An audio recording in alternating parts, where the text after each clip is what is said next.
I was watching a video of them playing, but they always like to play at Primavera Sound. So I think they always just like to go over and be in Barcelona, right? Or where is that? Porto, Porto? I don't know. Barcelona, Spain. But I like this video. They put on a surprise show at the festival, but just in looks like the middle of this. Like, what is Yeah. that? What, So yeah, where in the are they? middle of the outside the beer vendors. I don't have no idea. Right next to the beer vendors, and you can see a stage in the distance or like a pavilion, and they're just playing out there, and people are just walking by, like almost like these. Who are these guys? There's a couple of guys that stop and take some photos, but for the most part, people are just cruising past Shellac as they jam. And if you want to watch it, we'll put it on there. But it's Shellac's surprise concert at Primavera Sound 2019.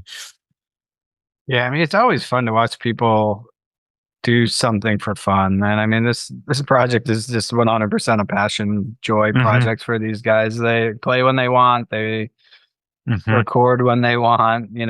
It's Yeah, really just fun. Even if you're not like that into the music, like some of their stuff is pretty hard and loud, but they love it. They're having a great time. yeah, it's very abrasive at times. The sounds that, especially Steve Albini plays on guitar, the shellac sound, or in all of his projects, he always has that signature guitar piercing sound. It's like really powerful guitar tone, but very brittle. It's somehow both of those things.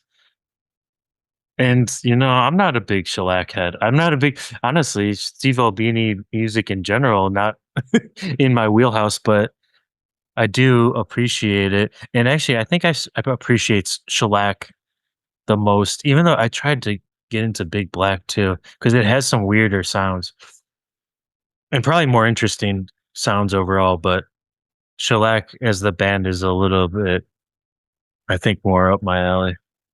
Well, so what do you think about this new album? Yeah, I love this new album way more than their prior stuff. Yeah, new album came out May 27th, or sorry, what came out May 17th. To All Trains. Yeah, I mean, it's like an ode to Chicago, which is always fun to kind of pick apart and see what they're singing about. Oh, is it? I didn't catch it. I mean, Yeah, a lot of it was just I feel like was very much based on like personal experience and just hmm, kind of almost like a storytelling to some degree. yeah. And Steve Albini has a lot of that. And also, I think that's why a lot of the music that he's made doesn't really catch my ear is because there's so many it sounds so serious, but then a lot of the lyrics are kind of his personality, of course, Hmm. which is like intentionally edgy, intentionally confrontational. Yeah, it is. But this album is we I think we were gonna listen to this specifically to hear one track, which was how I wrote how I wrote Elastic Man, cock and bull in parentheses.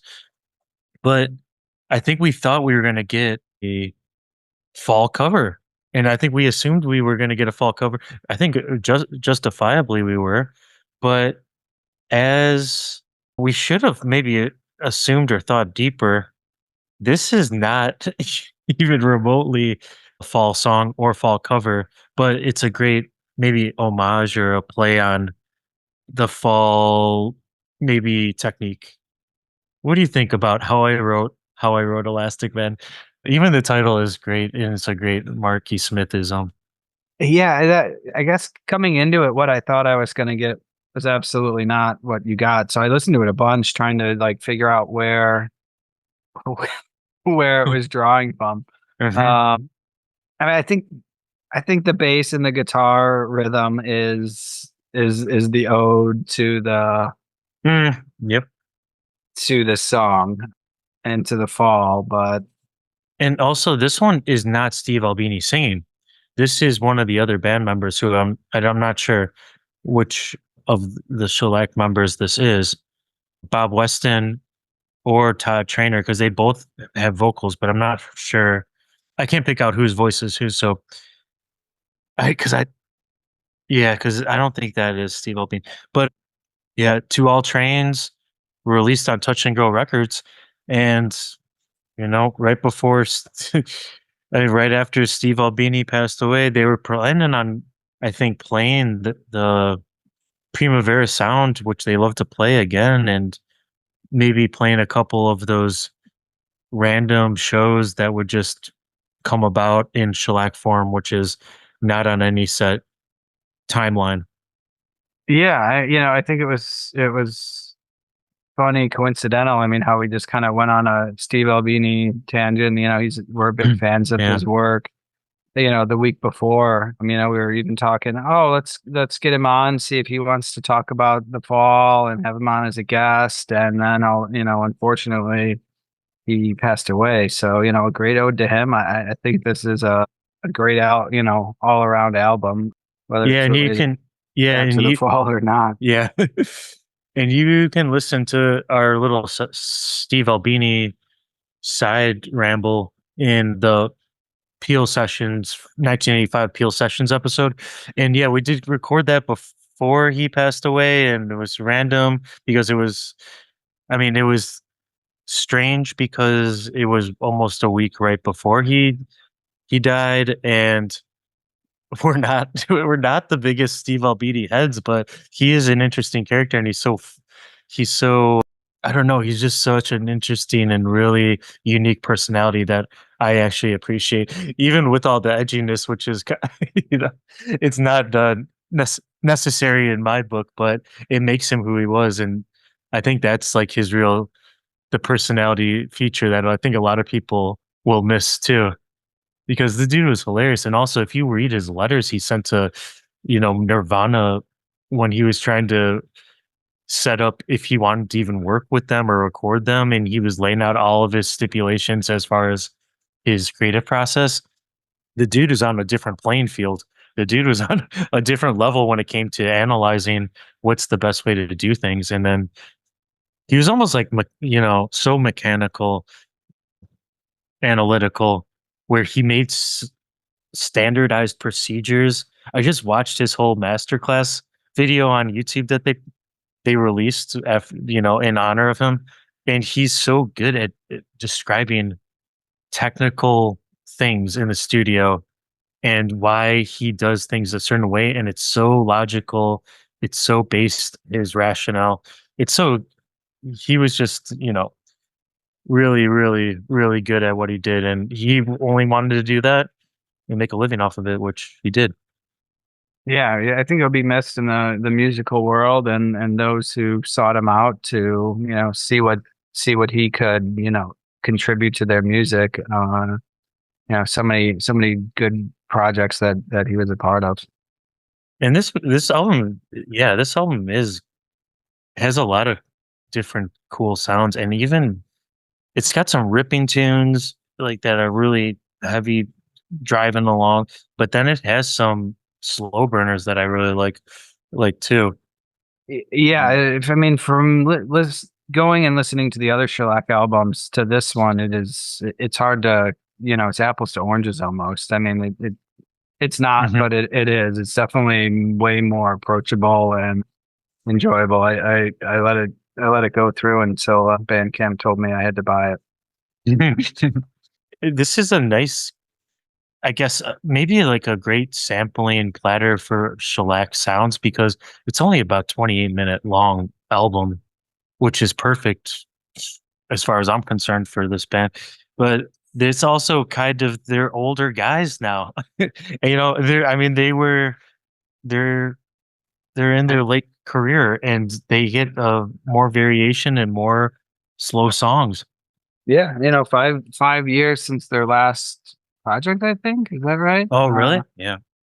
Yeah, I think 2019 was their prior one. So I mean, then yeah, it's almost like every 5 years they put one together. So yeah, it's you know, timing was unfortunate, but he goes out on a high quality sounds here.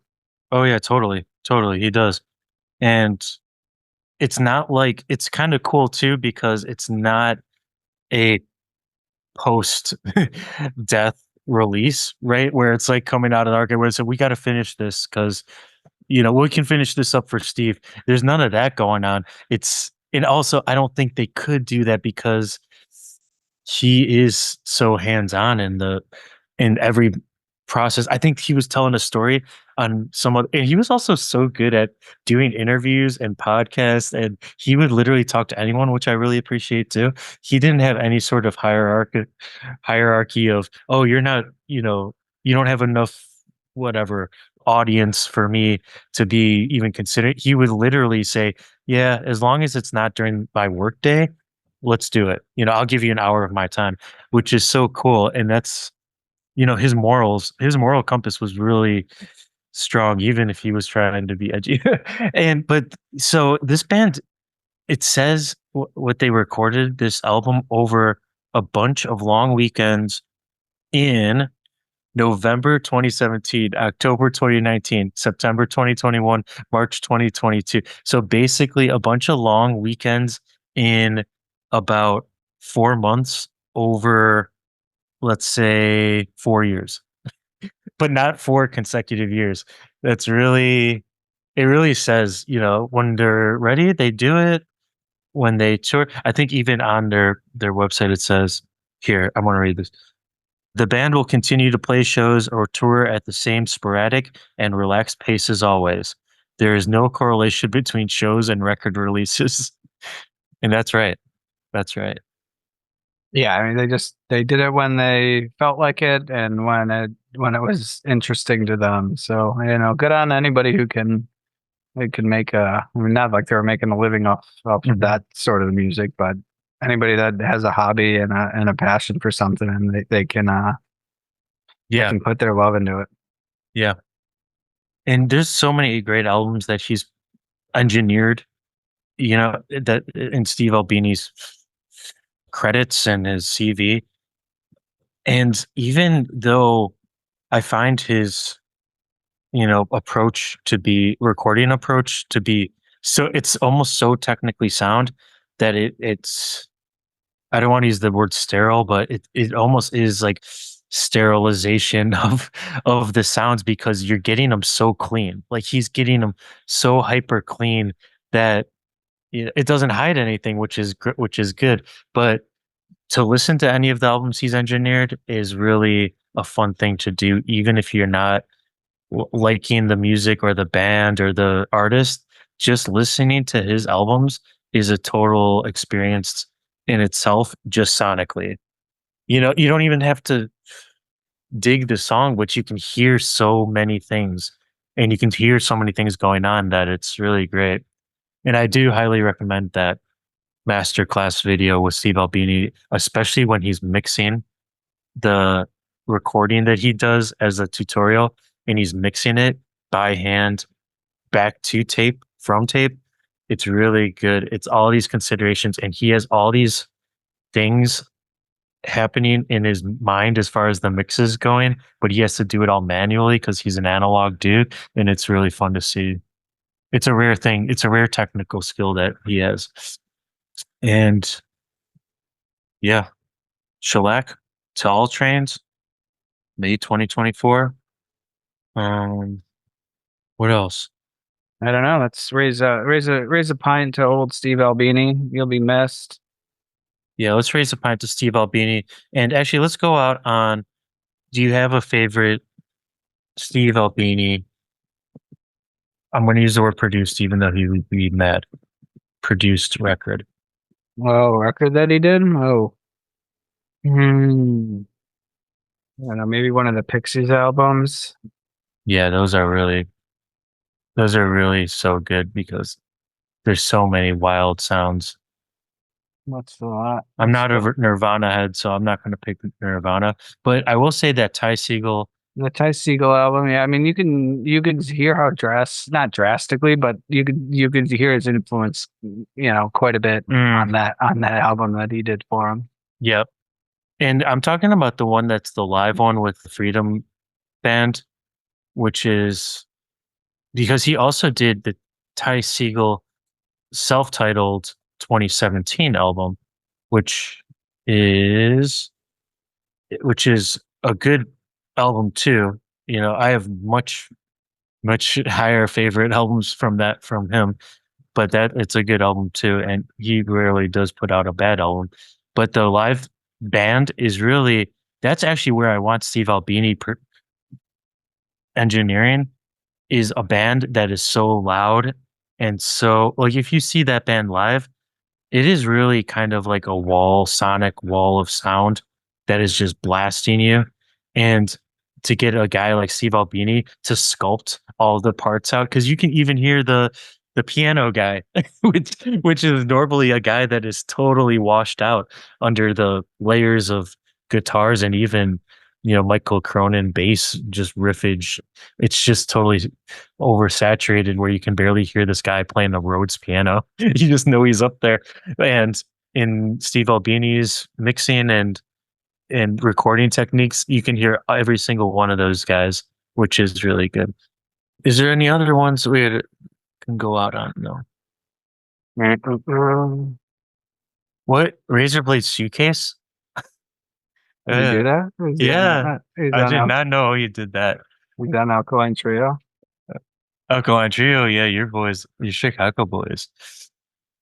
Yeah, he did so many Chicago bands that are even under the, you know, under the radar. Probably barely paid him, but his rates were so low they could get him to do it. And yeah, there's also a good documentary about the Magnolia Electric Company recording at Electrical Audio, and it's a really kind of cool insight into the recording process of a band and that band, which was the a lead singer that had a lot of issues, but was a very gifted lead singer.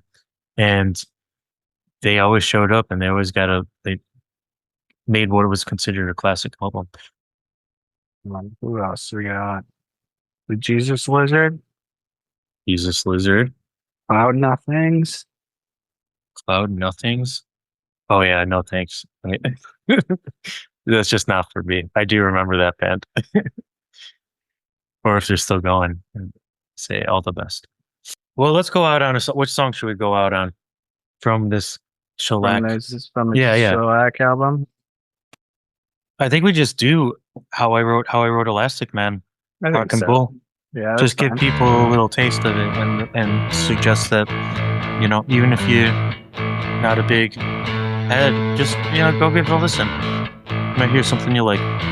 Or if you really like Shellac, give it a listen. I think you're gonna enjoy it even more. So, cheers. Cheers, Cheers. Steve. See you later, mate. Later, mate.